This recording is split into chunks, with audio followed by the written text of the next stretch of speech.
The day I finally bought my dream beach house. My own son told me I should move into the small guest room because his wife's family needed the master suite. And the strange part, everyone in the room acted like that decision had already been made, except me.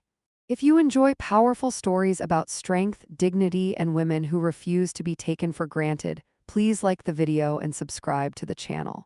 Stories like this remind us that sometimes silence is not weakness, it's strategy. Now let me tell you what really happened. My name is Alina Whitaker. I'm 64 years old, recently retired, and for most of my life I worked as a financial compliance director. My entire career was spent investigating corporate fraud, studying people's behavior around money, and uncovering the quiet ways people try to manipulate systems that don't belong to them. Over time, I learned something important. Numbers rarely lie, but people often do. And if you stay patient long enough, they usually expose themselves. For 35 years, I lived inside boardrooms, audits, investigations, and endless paperwork. While other people took vacations, I reviewed financial statements. While other parents watched soccer games, I was on late-night conference calls. I raised my son Jason Whitaker mostly by myself after his father left when Jason was 9. I worked not because I loved stress, but because I wanted him to have opportunities I never had. Jason is my only child. He's 37 now, charming, confident, always good with people. But Jason has never been particularly careful with money. Over the years, he started a marketing startup that always seemed to be about to succeed. Investors were always just around the corner. Big projects were always almost finalized. But somehow, despite all the promises, he often ended up calling me for help. And I helped him more times than I should probably admit. His wife, Tiffany Whitaker, my daughter-in-law, is 34. She's stylish, confident, and very concerned about appearances. Tiffany believes life should look impressive: big houses, elegant dinners, social events, beautiful photos online. The first time she visited my old home, she walked slowly through the living room and said, "You've done well for yourself, Alina. Not 'this house is lovely.' Not 'you must be proud.'" Just an observation, like she was evaluating an asset. My closest friend, Carolyn Pierce, noticed that immediately. Carolyn is 67 and has been my best friend since college. She has the kind of personality that tells uncomfortable truths without hesitation. After Tiffany's first visit, Carolyn leaned toward me and whispered, "That woman isn't looking at your home, she's measuring it." I laughed it off at the time. Maybe I shouldn't have. 3 months ago, I retired. After decades of working in finance and compliance, I sold my consulting shares and decided to do something I had dreamed about for years. I bought a beach house. Not just any house, a quiet cedarwood home overlooking the ocean, where the sound of the waves was constant and peaceful. 6 bedrooms, large windows, wide wooden deck facing the water. It wasn't flashy, but it was beautiful.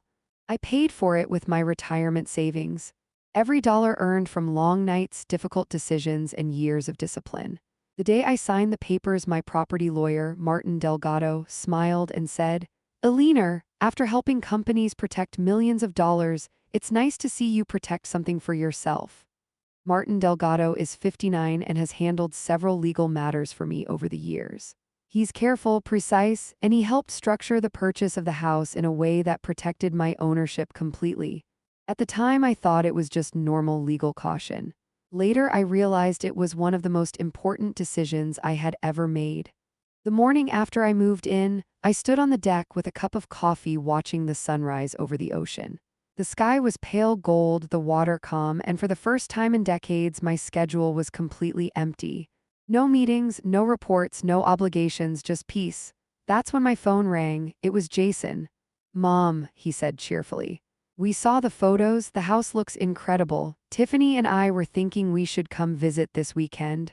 I smiled. "Of course, you're always welcome." What I didn't realize was that Jason didn't mean just the two of them. 3 days later, I heard multiple car doors slamming outside my driveway. When I looked out the window, there were 3 SUVs parked in front of the house. Jason stepped out of the first car. Behind him came Tiffany and then several people I had never seen before. Suitcases, beach bags, coolers, luggage. By the time I opened the front door, 10 people were already walking toward the house. Tiffany's parents, her sister and brother-in-law, 2 cousins, a teenage nephew, everyone carrying luggage like they were checking into a resort. Jason hugged me quickly. Mom, you're going to love this. Tiffany's family has never had a beach vacation before. Before I could even respond, Tiffany walked straight into the house and said brightly, "Wow, this place is perfect for gatherings." Perfect for gatherings. Not "your home is beautiful," not "thank you for letting us visit." Just an observation like she had already imagined using it. Within 30 minutes, people were exploring the bedrooms. Someone opened my refrigerator. Someone else turned on music in the living room. The kids were running down the hallway toward the back deck. I stood quietly in the kitchen watching strangers move through the house I had owned for less than a week. Then Tiffany walked back into the room with a cheerful smile. "Eleanor," she said sweetly, "we thought it would make sense if you stayed in the upstairs guest room." I blinked. "Why?" "Well," she said casually, "my mom's back has been bothering her and the master bedroom is on the first floor. It'll just make everything easier." Everything easier. For everyone except the person who bought the house. I looked at Jason. He avoided my eyes for a moment and then shrugged slightly. "Mom, it's just for the week. The guest room has a great view too." That was the moment something inside me went very still. Because after 35 years in financial compliance, I recognized a pattern forming. People who believe they are entitled to something rarely ask permission. They simply behave as if the decision has already been made. So I said nothing. I smiled politely, and I moved my suitcase upstairs. But while everyone else thought the situation was settled, I was already noticing details. Small things, conversations, behavior patterns. And later that same evening, the beach house caretaker, Luis Alvarez, a quiet man who has managed the property for years before I purchased it, pulled me aside near the back deck and said something that made my stomach tight. He lowered his voice and said, "Mrs. Whitaker, I think you should know what your son was telling people about this house yesterday." And the moment he finished that sentence, I realized this family vacation was not a coincidence at all. But what I discovered next was far worse than I expected. When Luis Alvarez finished his sentence, the sound of the ocean behind the house suddenly felt very different. Just minutes earlier, the waves had sounded peaceful, relaxing. Now they sounded like a warning. Luis had worked as the caretaker of this beach property long before I bought it. He maintained the dock, watched over the house when it was empty, and handled small repairs. A quiet man, very observant, the kind of person who notices things others ignore. He looked uncomfortable speaking to me. "Mrs. Whitaker," he said carefully, "yesterday your son was here with his wife before you moved in." I frowned. "Jason was here yesterday?" Luis nodded. "Yes, ma'am, they came to look around the house. I thought maybe you had asked them too." I felt a strange chill run through me. "No," I said quietly. "I didn't." Luis shifted his weight slightly, glancing toward the house where Jason and Tiffany's relatives were laughing loudly inside. "Well, when they were walking through the rooms, your son told everyone something." I waited. Luis hesitated, then spoke slowly. "He said the house would soon belong to the whole family, said you finally retired and would probably want something smaller in a few years. He told them this place would be perfect for family gatherings." For a moment, I said nothing, because the sentence itself wasn't shocking. The confidence behind it was. 35 years in financial compliance had taught me that people reveal their real intentions long before they realize it. Sometimes through documents, sometimes through careless conversations, sometimes through the way they behave when they think they're already in control. Inside the house, I could hear Tiffany laughing loudly. I turned back toward Luis. "Thank you for telling me," I said calmly. He nodded, relieved, and walked back toward the side yard where he had been repairing the deck railing. But my mind was already working. When I stepped back inside the house, the atmosphere had completely changed from the quiet sanctuary I had imagined. The living room looked like a vacation rental on a busy holiday weekend. Jason's brother-in-law was lying across my sofa watching television. Two of Tiffany's cousins were opening the sliding doors to the deck. Someone had already placed beach towels across the dining chairs. And Tiffany was standing in my kitchen rearranging my cabinets. "Oh, Eleanor," she said casually when she saw me, "I hope you don't mind. Your kitchen layout is a little confusing, so I'm just organizing things so everyone can find what they need." Organizing. She was moving dishes, glasses, and utensils like she had lived here for years.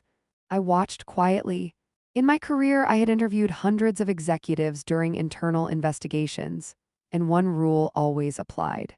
The fastest way to understand someone's intentions is to stay silent long enough for them to reveal them. Jason walked into the kitchen carrying a cooler. "Mom," he said cheerfully, "this place is amazing. Honestly, it's even bigger than the photos." I nodded. "Yes, it's exactly what I wanted." He smiled, but his eyes moved around the room as if he were calculating something. Then Tiffany spoke again. "You know what would be incredible here," she said. "Summer parties." I said nothing. She continued. "Jason has so many business contacts. Influencers, brand managers, event planners. Imagine the networking events we could host here." "We." "Not you, not a leaner. We." Jason laughed. "Yeah, Mom, Tiffany's right. My company could really grow if we hosted some events here." I turned slowly toward him. "You mean your marketing startup?" I asked calmly. "Yes," he said quickly. "Exactly." That was when I noticed something, the slight tension in his voice. The same tone people used in corporate meetings when they were hiding financial problems. I had heard it hundreds of times before. Instead of questioning him, I simply nodded. "Interesting idea." Jason looked relieved. But what he didn't understand was that agreement and observation often look exactly the same. That night the house was louder than I had ever imagined it could be. Music on the deck, kids running through the hallway, doors opening and closing constantly. Around 10 o'clock, I stepped outside onto the balcony attached to the small guest room where Tiffany had so kindly relocated me. I sat in a wooden chair and looked out at the dark ocean. Then my phone rang. Carolyn Pierce. Carolyn is my closest friend. 67 years old, direct, intelligent, and absolutely incapable of tolerating nonsense. "Alina," she said immediately, "how's paradise?" I hesitated. Then I told her everything. The cars, the relatives, the bedroom situation, the conversation Lewis overheard. Carolyn didn't speak for a few seconds, then she sighed. "Let me guess," she said. "Tiffany's already redecorating your kitchen." I laughed softly. "Yes." "Alina," Carolyn said firmly, "they're not visiting, they're settling in." "I know. And Jason? He seems comfortable with the situation." Carolyn snorted. "That boy always was comfortable spending your money." Her bluntness didn't offend me because she wasn't wrong. Jason had always believed that success should be shared, especially when it belonged to someone else. But I wasn't angry, not yet. I was curious, and curiosity is far more dangerous than anger. "Don't confront them tonight," Carolyn said. "I wasn't planning to." "Good, watch them first. People show you their real intentions when they think they're already winning." I smiled. "That sounds exactly like something I used to tell junior analysts." "Well," she replied, "time to follow your own advice." After we hung up, I sat quietly for a long time. Inside the house, someone had opened a bottle of wine. Jason's voice drifted through the open door. "Honestly," he was saying to someone, "Mom deserves to relax now. She worked long enough. Let the rest of us enjoy the place too." Enjoy the place, that sentence echoed in my mind. Because something about the way he said it felt very deliberate. The next morning confirmed my suspicions. I woke up early and walked downstairs. Tiffany was already in the kitchen. She handed me a piece of paper. "Oh, Alina," she said brightly, "since you're heading into town today, could you pick up these groceries?" I looked at the paper. It was a long list. Steaks, seafood, wine, premium snacks, enough food for at least 12 people. I folded the list slowly. "Tiffany," I asked calmly, "how long exactly is everyone planning to stay?" She blinked. "Oh, didn't Jason tell you?" That sentence alone told me everything I needed to know. Before she could answer, Jason walked into the kitchen. And the moment he spoke next, I realized the situation was far bigger than a simple family visit, and far more calculated than I had first believed. When Jason walked into the kitchen that morning, Tiffany was still standing beside me with the grocery list in her hand. He poured himself a cup of coffee like nothing unusual was happening, like 10 people hadn't quietly taken over my house in less than 24 hours. "Morning, Mom," he said casually. "Morning," I replied. I held up the list Tiffany had given me. "Jason," I asked calmly, "how long exactly is everyone planning to stay?" He paused for a moment, just long enough for me to notice. Then he shrugged. "Well, Tiffany's parents took 2 weeks off work, and her sister's family is staying about the same." 2 weeks. The sentence echoed in my head like a quiet alarm bell. Tiffany smiled brightly beside him. "We thought it would be such a nice way to celebrate your retirement," she said. Celebrate my retirement. I had worked in financial compliance long enough to recognize strategic language when I heard it. Words designed to make something sound generous when it was actually convenient. I nodded slowly and folded the grocery list. That's quite a celebration, I said. Jason laughed. Mom, relax, this house is huge. There's plenty of room for everyone.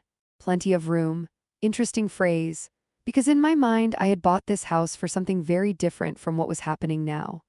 I had imagined quiet mornings with coffee on the deck, long walks along the beach, evenings reading books I had never had time to open during my career. Not a crowded house full of strangers treating my kitchen like a hotel buffet. But I didn't argue, not yet. Instead, I smiled politely and said, "Let me see what I can find at the store." Then I picked up my car keys.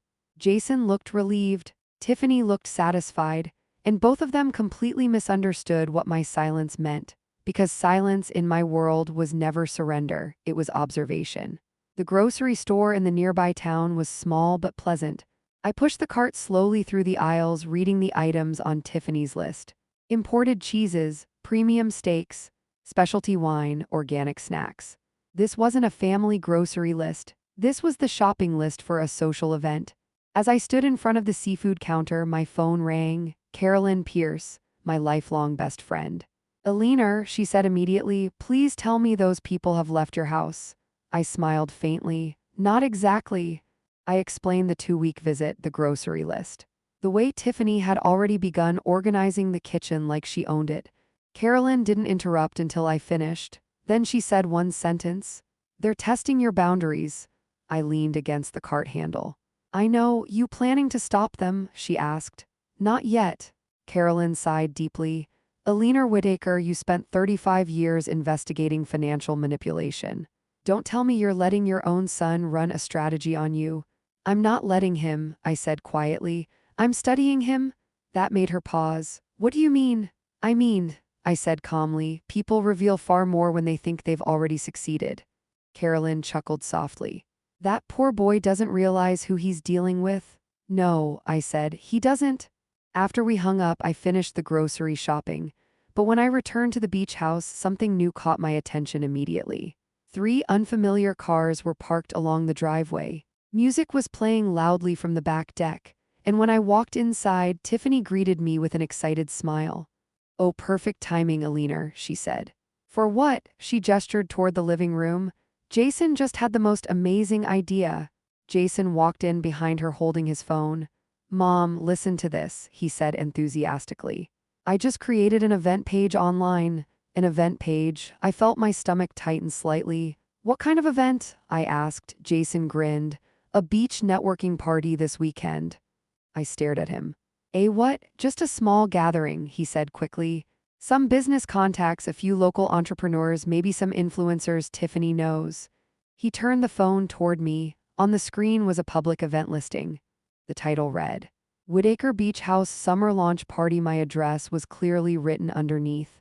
Estimated guests, 60 people in my house without anyone asking me first. Tiffany clapped her hands excitedly. "Isn't this perfect? This house is made for events."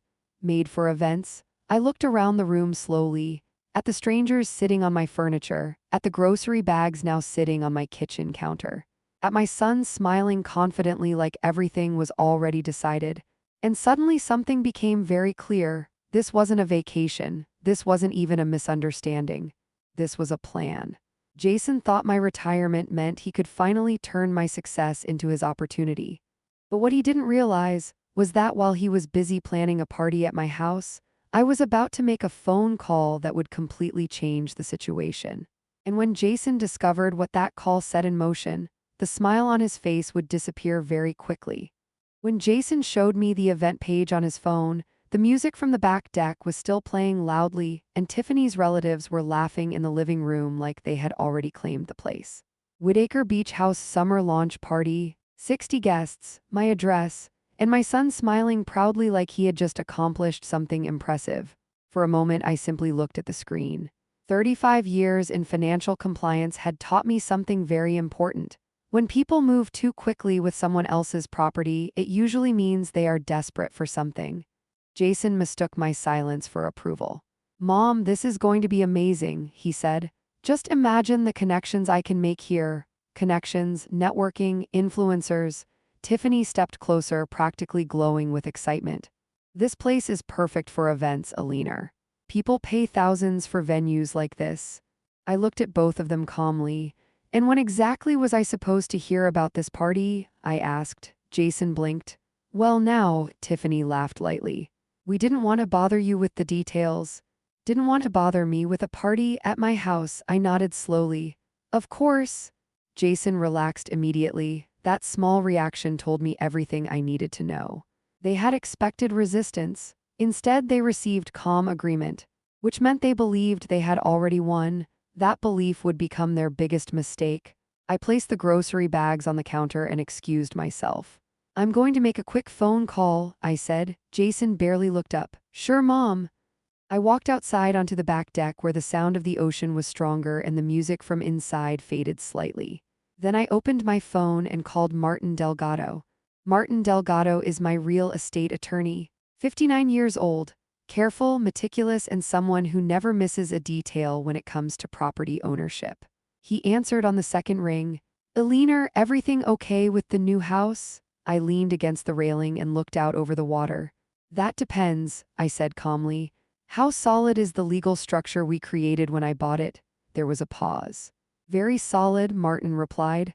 Why? I explained everything, the unexpected arrival, the relatives, the bedroom situation, the party Jason had just announced.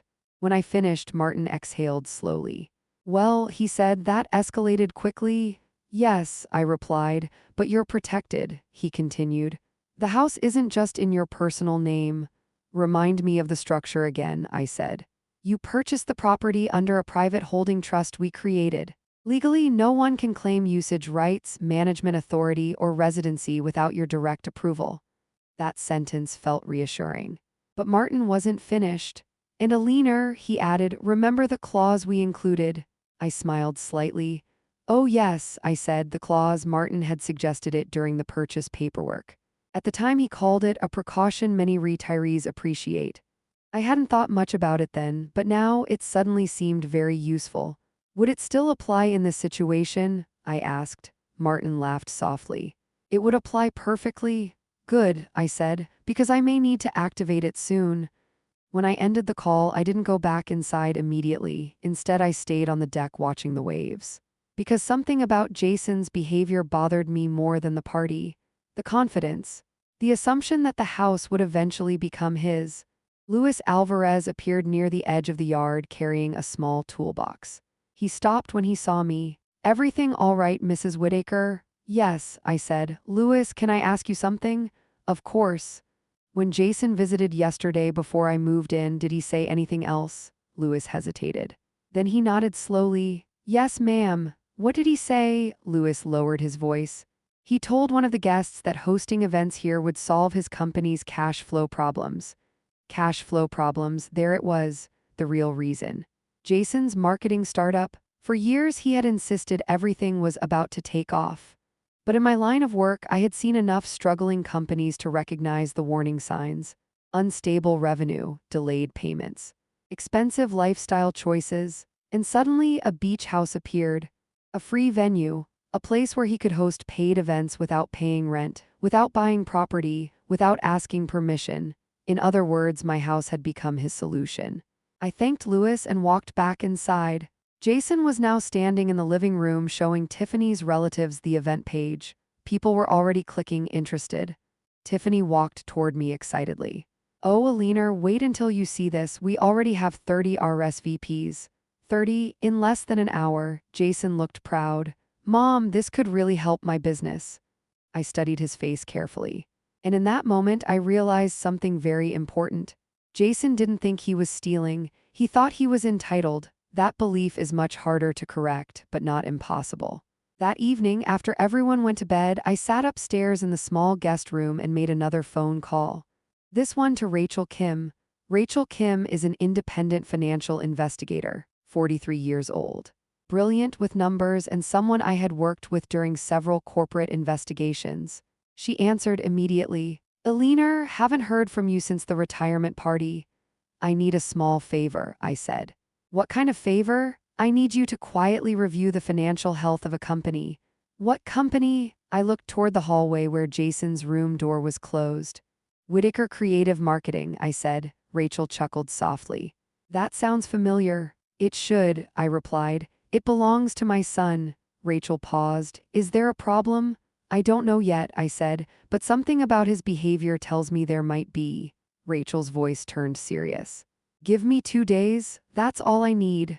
When the call ended, I set the phone on the nightstand and turned off the lamp. Downstairs, the house was quiet, but I knew something Jason didn't. Because while he was planning a 60-person party at my beach house, someone was now investigating exactly how desperate he really was. And if my instincts were correct, the results of that investigation were about to change everything. 2 days later, my phone rang while I was sitting alone on the beach early in the morning. The house behind me was still quiet. Jason and Tiffany's relatives had stayed up late the night before planning decorations, music, and catering for the party they had already decided would happen here. I watched the waves roll slowly toward the sand as my phone vibrated in my hand. Rachel Kim, I answered immediately. Good morning, Eliner, Rachel said. Rachel Kim is the financial investigator I mentioned earlier. 43 years old, extremely sharp with numbers, and someone I had worked with many times during corporate investigations. When Rachel analyzes financial records, she doesn't just look at the numbers, she understands the story behind them. That was quick, I said calmly. Rachel chuckled. Well, when you asked me to take a look at your son's company, I assumed you had a reason. I didn't reply immediately, because the truth was I did. What did you find? I asked quietly. Rachel didn't answer right away. Instead, she asked a question. Eliner, how much do you know about Jason's business right now? Very little, I admitted. He always says it's growing. Rachel sighed softly. That's not exactly the word I would use. The waves crashed gently behind me as I waited. Whitaker Creative Marketing, she continued, has been operating at a loss for almost 18 months. I closed my eyes for a moment. That confirmed my suspicion. Go on, I said. His largest client ended their contract 6 months ago, Rachel explained. Since then, most of the revenue has come from short-term promotional campaigns. Nothing stable? And the debts? I asked. There was another pause. That's the interesting part, Rachel said. I felt my stomach tighten slightly. Jason has 3 business credit lines that are almost maxed out. One of them is already 30 days overdue. 30 days overdue. In financial compliance, that phrase always meant the same thing, trouble, Rachel continued. He also applied for a commercial venue lease 2 months ago. A venue? Yes, Rachel said. For hosting corporate networking events? I almost smiled. Now the picture was becoming clear. And the lease was denied, I asked. Correct. Because of the company's financial position? Exactly. I looked back at the beach house behind me. Large windows, wide deck, ocean view, a perfect venue, free venue. Jason hadn't come here for a family vacation. He had come here because he needed a business solution. Rachel spoke again. Eliner, I also noticed something else. What? He recently presented a proposal to investors. My interest sharpened immediately, and the proposal included projected revenue from hosting paid events at a coastal property. I was quiet for several seconds. A coastal property, I repeated slowly. Yes. Did he specify which property? No, Rachel said, but based on the timing, I think we both know. I nodded slowly even though she couldn't see me. Yes, we both knew. The beach house, my house. Jason hadn't just planned a party, he had already built a business pitch around it. Rachel, I said calmly, thank you for checking. You're welcome, she replied, then she added something else. Eliner, I don't want to interfere in family matters, but it sounds like your son may be planning to rely heavily on this property. I stood up and brushed the sand from my shoes. That's what I thought, I said. After we hung up, I walked slowly back toward the house. Inside, the living room looked like a planning headquarters. Tiffany had placed decorations across the table. Jason was on his laptop responding to messages from people planning to attend the party. I could hear snippets of conversation. 60 guests confirmed already. This is going to be huge. Once people see the house, we'll have bookings all summer. Bookings, interesting choice of words. Jason looked up when I walked in. Morning, Mom, he said cheerfully. You should see the response. This event is going viral locally. I nodded politely. That's wonderful. Tiffany clapped her hands. Eleanor, we're thinking of hiring a photographer too. Imagine the promotion this place will get. Promotion? I walked past them into the kitchen and poured myself a cup of coffee. Inside my mind, the puzzle pieces were now fitting together perfectly. Jason's struggling business, his failed venue lease, his investor proposal, and now my beach house suddenly becoming the center of his business plan. I took a slow sip of coffee and turned back toward them. Jason was still smiling confidently. Tiffany was still discussing decorations. They both believed something very simple, that I would eventually go along with everything, that I would accept the situation, that my house would quietly become their solution. But they had forgotten one very important detail. For 35 years, my entire career had been built on protecting companies from financial manipulation. I didn't react emotionally. I didn't argue. I didn't panic. I studied the situation and then I made strategic decisions. And later that afternoon, I made another phone call. This time to my attorney, Martin Delgado. Because now that I understood Jason's plan, it was finally time to activate the one clause in my property agreement that nobody in this house knew existed. And when Jason discovered what that clause meant, the party he had spent the entire week planning was about to become the biggest mistake of his life. That afternoon, while Jason and Tiffany continued planning their party like event managers preparing a grand opening, I stepped quietly out onto the side balcony and made the call I had already decided on. Martin Delgado answered almost immediately. Eleanor, he said calmly, I was expecting to hear from you. That didn't surprise me. Martin has spent 30 years working with property law, and people like him develop a strong instinct for when legal structures might soon be needed. I think it's time, I said. For the clause, he asked. Yes, Martin paused briefly, then spoke carefully. Are you absolutely certain you want to activate it now? I looked through the glass doors into the living room. Jason was showing Tiffany's relatives the event page again. People were clapping, laughing, discussing decorations and music as if they were preparing a celebration in a venue they had rented. But they hadn't rented anything. They had simply assumed ownership. Yes, I said quietly, I'm certain. Martin exhaled slowly. All right, he replied. Then let me remind you exactly what the clause allows. When I purchased the beach house, Martin suggested a legal protection structure that most people never think about. Instead of simply buying the house under my personal name, we created a private holding trust. In that trust agreement, there was a specific clause designed to protect the property from unauthorized commercial use. Any event with more than 15 guests required written authorization from the property trustee, and the trustee was not me. It was Martin Delgado, meaning that legally no one could host a commercial gathering at the house without his approval. And more importantly, unauthorized use could immediately trigger eviction rights for all temporary occupants. I leaned against the railing. Martin, I said calmly, how quickly could you enforce that clause? Legally, he replied. Immediately, perfect. Inside the house, Tiffany's voice floated through the open door. Jason, we should add a DJ booth near the deck. The ocean view will look incredible in photos. Jason laughed. Exactly. This place is going to change everything for my business. Change everything? Yes, I thought it probably would, but not in the way he expected. Martin, I said quietly into the phone, I want the documentation ready tomorrow morning. You'll have it, he replied. When I returned inside, Jason looked up from his laptop. Mom, perfect timing, he said. I just spoke with a catering company. A catering company? I asked. Yeah, he said casually.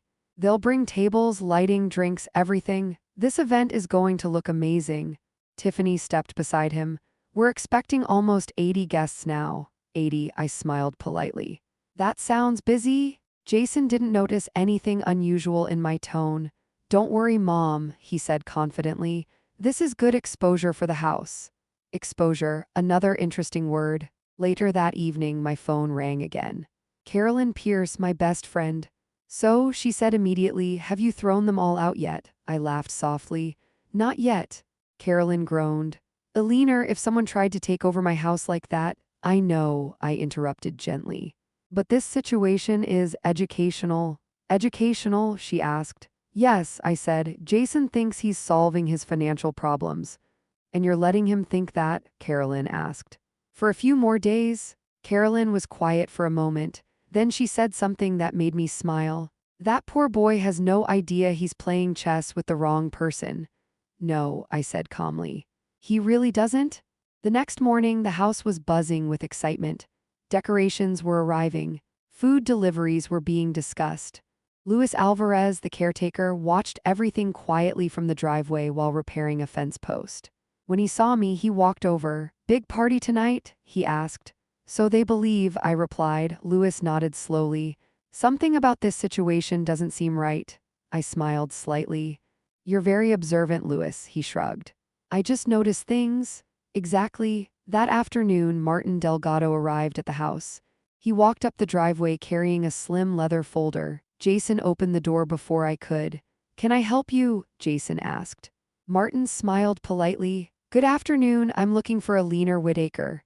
Jason frowned slightly. "That's my mom." Martin stepped inside calmly. "I know." I walked into the room. "Hello, Martin." Jason looked confused. "Mom, what's going on?" Martin opened the leather folder. "Mr. Whitaker," he said calmly, "I'm the trustee assigned to oversee the property usage agreement for this residence." Jason blinked. "The what?" Martin handed him a document. "This property operates under a legal trust agreement. According to the terms of that agreement, any event exceeding 15 guests requires trustee authorization." Jason looked down at the paper. Tiffany stepped closer. "What does that mean?" she asked. Martin answered calmly. "It means the party scheduled for tonight is unauthorized." The room went silent. Jason's confident smile disappeared. "That's ridiculous," he said quickly. "This is my mother's house." Martin nodded. "Yes, and the trust protects her property rights." Tiffany crossed her arms. "So what exactly are you saying?" Martin closed the folder. "I'm saying the event cannot legally take place." Jason looked at me. "Mom, what is this?" I met his eyes calmly. For the first time since arriving, he realized something important. I had never agreed to any of this. And the real problem for Jason wasn't the clause. The real problem was that I had been aware of his plan long before he realized it. But what Jason said next revealed something even more surprising. And when the truth about his financial situation finally came out, the entire room fell completely silent. When Martin Delgado finished explaining the legal clause, the room went silent. Jason was still staring at the paper in his hands as if the words might suddenly rearrange themselves into something more convenient. They didn't. Tiffany was the first one to react. "This is ridiculous," she said sharply. "Alina, it's just a family event." Martin calmly folded his hands. "The event page lists 78 confirmed guests," he said. "That qualifies as a commercial gathering under the trust agreement." Jason looked from Martin to me. "Mom," he said slowly, "why would you do this?" I met his eyes calmly. "Jason, I didn't do anything. I simply protected the property I purchased." Tiffany scoffed. "You're seriously going to cancel this entire event?" I didn't answer her immediately. Instead, I walked to the dining table and placed my coffee cup down carefully. Because after 35 years of investigating financial fraud, I had learned that when people feel cornered, they often reveal more than they intend to. Jason ran a hand through his hair. "This party is important for my business," he said. There it was, the first honest sentence he had spoken all week. I nodded slowly. "I'm aware." His eyes narrowed slightly. "What does that mean?" I folded my hands. "It means I know exactly why you organized this event." The room went still. Tiffany crossed her arms. "What are you talking about?" Before I could answer, Martin stepped quietly aside, allowing me to handle the conversation. This wasn't a legal discussion anymore. This was a family one. "Jason," I said calmly, "how much debt does your company currently have?" His face froze. Tiffany immediately jumped in. "That's none of your business." I didn't even look at her. Instead, I kept my eyes on my son. "3 credit lines," I continued. 2 of them nearly maxed out, 1 already overdue." Jason's expression changed instantly. Shock. "How do you know that?" he asked. "I asked someone to check." Tiffany looked furious. "You investigated your own son?" I sighed quietly. "No, I verified the situation." Jason stepped forward. "Mom, that's private information." "So is my property," I replied gently. The words hung in the air. Jason looked down at the document again, then back at me. "You had no right." I raised an eyebrow. No right, I repeated. You created a business proposal using my house as an event venue without telling me. His silence confirmed everything. Tiffany's eyes widened slightly. You told her, she whispered to Jason. He didn't answer. Which told me something else. Tiffany hadn't known the full story either. I continued calmly. You applied for a commercial event venue lease 2 months ago. When the bank rejected it, you needed another location. Jason stared at me. And then, I added quietly, I bought a beach house. No one spoke. The realization slowly spread across the room. Tiffany turned toward him. Jason, is that true? He exhaled heavily. Yes, the single word seemed to deflate the entire atmosphere in the house. For the first time since arriving, Jason looked tired, not confident, not charming, just tired. I was trying to save the business, he said quietly. By using my house, I wasn't using it, he snapped. You were planning to host paid events here, I said calmly. That's using it. Tiffany looked stunned. You told investors this place would be the new venue, she asked him. Jason rubbed his face. It was just a pitch. No, I replied. It was a plan. He didn't deny it. The silence in the room became heavy. Finally, Jason spoke again. You've always had everything figured out, he said quietly. That's not true. Yes, it is, he insisted. You built a career, you bought this place, you always land on your feet. He gestured around the house. I'm just trying to do the same thing. I studied him carefully. Because for the first time, the confidence had disappeared. Underneath, it was something much more familiar. Fear. Jason wasn't trying to steal, he was trying to survive. But desperation often leads people to make terrible decisions. And those decisions still have consequences. You could have asked me for help, I said calmly. He laughed bitterly. You would have said no. You didn't give me the chance to answer. Jason didn't respond. Across the room, Tiffany looked between us both. So what happens now? She asked. Martin finally spoke again. The event cannot legally happen, he said. The trust agreement is very clear. Jason nodded slowly. Fine, then he looked at me, but you didn't have to embarrass me like this. I tilted my head slightly. Jason, you invited 80 people to a house that wasn't yours. The truth of that statement landed heavily. For the first time all week, the room was completely quiet, and then Jason said something that surprised me. Okay, he said softly. Everyone looked at him. He sighed and dropped the document on the table. Okay, you win. But the strange thing was, I hadn't been trying to win. I had been trying to understand. And the moment Jason admitted the truth, I realized something he didn't yet understand. Because while he believed the situation was finally over, the real decision about what would happen next hadn't even begun yet. When Jason finally said, okay, you win, the room fell silent again. But the strange thing was, I didn't feel like I had won anything. Winning implies there are two sides fighting for the same thing, and that wasn't the situation. Jason thought this was a battle over the beach house. It wasn't. It was a lesson about boundaries. I looked at him for a long moment before speaking. Jason, I said calmly, this was never about winning. He didn't respond. Tiffany shifted uncomfortably beside him, clearly realizing that the confident plan she had been celebrating all week had collapsed. Martin Delgado quietly closed the legal folder in his hands. The party was canceled. That part was already settled, but the real conversation had only just begun. Jason leaned back against the dining table and sighed. So what happens now? He asked. I walked slowly toward the window, looking out at the ocean that had convinced me to buy this house in the first place. For 35 years, I had worked inside offices and conference rooms. This house was supposed to represent peace, not conflict, not negotiations, peace. I turned back toward him. Everyone who came here as guests is welcome to stay for the rest of the weekend, I said calmly. Tiffany blinked in surprise. Jason looked confused. You're not kicking us out? No, I replied, but the party isn't happening. Martin nodded slightly. That would be wise. Jason rubbed the back of his neck.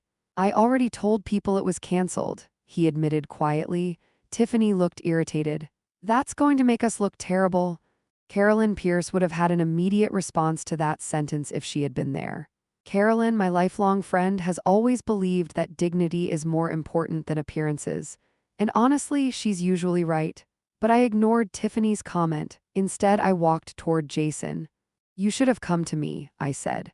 He shrugged slightly. I thought I already knew the answer. Which was? That you'd say no. I nodded slowly. You might have been right. He looked up. But you would have respected the honesty, I added. Jason didn't reply. Because deep down he knew that was true. For several seconds no one spoke. Finally Martin closed his briefcase. Well, he said calmly, my work here appears to be finished. He looked at me. Call me if you need anything else. I will, I said. He nodded politely and walked toward the door. Luis Alvarez, the caretaker, was standing outside near the driveway watching the whole situation quietly. Luis had seen many owners come and go before I bought the property, but he had never seen anything quite like this. When Martin drove away, the house suddenly felt much quieter. Jason finally sat down in one of the chairs. You really had everything set up legally, he said. I've spent my entire career protecting assets, I replied. He laughed faintly. I guess I forgot who my mother was. That sentence made me smile slightly. Yes, I said. You did. Tiffany, however, still looked frustrated. So what now? She asked. Jason stood up again. We figure something else out, he said. She crossed her arms. And your investors, I'll handle it. That was the first responsible sentence I had heard from him all week. Later that evening, most of Tiffany's relatives quietly packed their bags. The mood in the house had changed completely. Without the excitement of the party, everyone suddenly realized something very simple. They were guests in someone else's home. Not owners, not investors, guests. Jason came out to the deck just before sunset. I was sitting in a wooden chair watching the waves. For a while he didn't say anything. Then he sat down beside me. I'm sorry, he said quietly. Those two words surprised me because apologies are rare when pride is involved. For what? I asked. For assuming, he replied, that the house would eventually become part of my plans. The honesty in his voice sounded genuine. That assumption, I said gently, is something a lot of people make when money is involved. Jason stared at the water. I really was trying to save the business. I know, you knew, I suspected. He sighed. I should have asked you? Yes, I said, you should have. Another long silence passed, then Jason looked at the house. It really is a beautiful place. I nodded. It took 35 years to earn it. He gave a small smile. Yeah, I guess it did. The sun slowly disappeared below the horizon, painting the sky orange and purple. For the first time since everyone arrived, the house felt peaceful again. Jason stood up. Tiffany and I will head back tomorrow morning, he said. You're welcome to stay another day if you'd like, I replied, but he shook his head. No, I think it's time we figure things out on our own. That answer told me something important. Maybe the lesson had actually reached him. The next morning, the driveway slowly emptied as the last cars left the property. Luis Alvarez waved as Jason's vehicle disappeared down the road. Well, Luis said with a small smile, that was quite a week. Yes, I replied. It certainly was. Inside the house, everything was quiet again. The ocean breeze moved softly through the open windows. For the first time since moving in, the beach house finally felt like mine. Later that afternoon, my phone rang. Carolyn Pierce. So, she said immediately, did you throw them all out? I laughed. No, you're too kind, Alina. Maybe. So what happened? They left, I said. Carolyn paused. Well, that's anticlimactic. Sometimes the best endings are quiet ones. She laughed. I suppose that's true. After we hung up, I walked back out onto the deck. The waves rolled in slowly, just like they had the morning I arrived. But now the house was peaceful again. No loud music, no strangers. No plans that didn't belong to me, just the sound of the ocean and the life I had worked decades to build. And as I sat there watching the sunset again, one thought crossed my mind. Patience really does show you who people are. But sometimes it also reminds them who you are too.